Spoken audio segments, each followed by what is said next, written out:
चलिए अब आते हैं 11वें अध्याय पर। काल टेंस। चलो बच्चों, इसमें जो नीचे वाक्य दिए गए हैं उन्हें ध्यानपूर्वक पढ़ते हैं। नेहा स्कूल गई थी।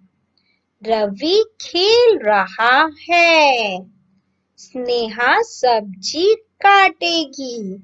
ऊपर जो हमारे वाक्य दिए गए हैं उसमें जो हमारे काले छपे शब्द हैं वो हमें बताते हैं कि कौन सा कार्य कब हो रहा है। इन अलग अलग समय को ही हम काल कहते हैं। चलिए काल को परिभाषित करते हैं।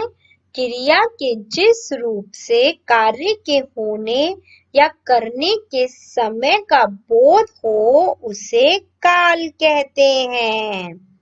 बच्चों, काल के भेद पढ़ते हैं अब हम। काल कितने प्रकार के होते हैं?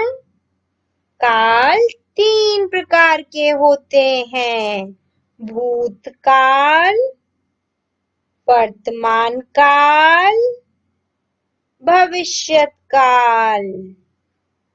चलिए पहले पढ़ते हैं हम भूतकाल। क्रिया के जिस रूप से कार्य के बीते हुए समय में होने का बोध हो उसे हम भूतकाल कहते हैं। जैसे कोई भी कार्य हमारा ऐसा है जो कि हो चुका है तो वो हम कहेंगे कि ये भूतकाल है। जैसे बच्चे फल खाते थे। प्रज्ञा सो रही थी। खाते थे, रही थी। क्रिया शब्दों से कार्य के बीते हुए समय का हमें ज्ञान होता है। अतः ये दोनों ही वाक्य हमारे भूतकाल के उदाहरण हैं। अब पढ़ते हैं हम दूसरा वर्तमान काल। वर्तमान काल में क्या है? क्रिया के जिस रूप से कार्य के चल रहे समय का बोध होता है उसे हम वर्तमान काल कहते हैं।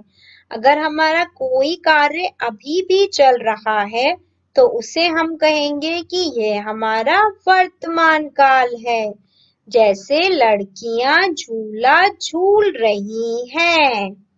लड़के फुटबॉल खेलते हैं। इन वाक्यों में झूल रही हैं व खेलते हैं क्रिया शब्दों से कार्य के चल रहे समय का बोध होता है। अतः ऊपर दिए गए दोनों ही वाक्य हमारे वर्तमान काल का उदाहरण हैं। चलिए अब आते हैं हम तीसरे पर, भविष्यत काल। क्रिया के जिस रूप से कार्य के आने वाले समय में होने का बोध हो उसे भविष्यत काल कहते हैं। जो अभी हमारा समय आएगा, अगर कोई भी शब्द हमारा ऐसा हो तो वो हमारा भविष्यत काल में हो जाता है। माताजी मंदिर जाएंगी। पिताजी ऑफिस जाएंगे। बच्चों, इन दोनों ही वाक्यों में जाएंगी व जाएंगे क्रिया शब्द से कार्य के आने वाले समय का बोध हो रहा है। तो ये दोनों ही वाक्य हमारे भविष्यत काल का उदाहरण है। चलिए आइए दोहराएं।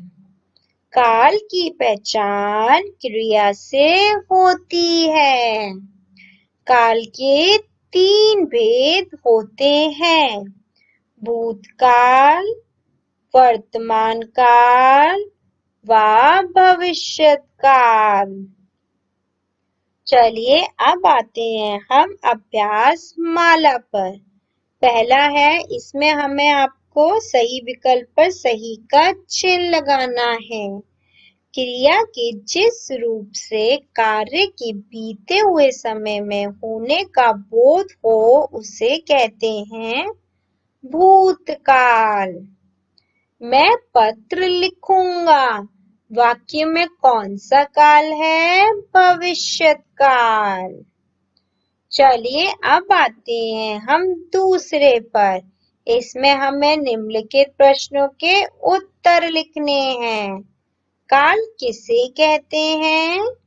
क्रिया के जिस रूप से कार्य के होने या करने के समय का बोध हो उसे काल कहते हैं। वर्तमान काल से आप क्या समझते हैं? क्रिया के जिस रूप से कार्य के चल रहे समय में होने का बोध हो उसे वर्तमान काल कहते हैं। चलिए अब आते हैं हम तीसरे पर। इसमें हमें क्या करना है? वाक्यों को कोष्टकों में दिए गए काल के अनुसार परिवर्तित करना है। इसे हमें करना है वर्तमान काल में। अध्यापिका व्याकरण पढ़ा रही है। ये हो जाएगा हमारा पानी न मिलने से पेड़ सूख गया था। ये हो जाएगा हमारा कबूतर दाना चुगेंगे।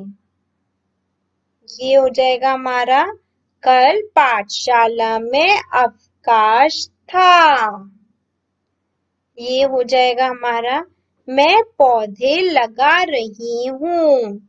इस तरीके से आपको इन वाक्यों को कोष्टक के अनुसार काल के अनुसार परिवर्तित करके लिखना है।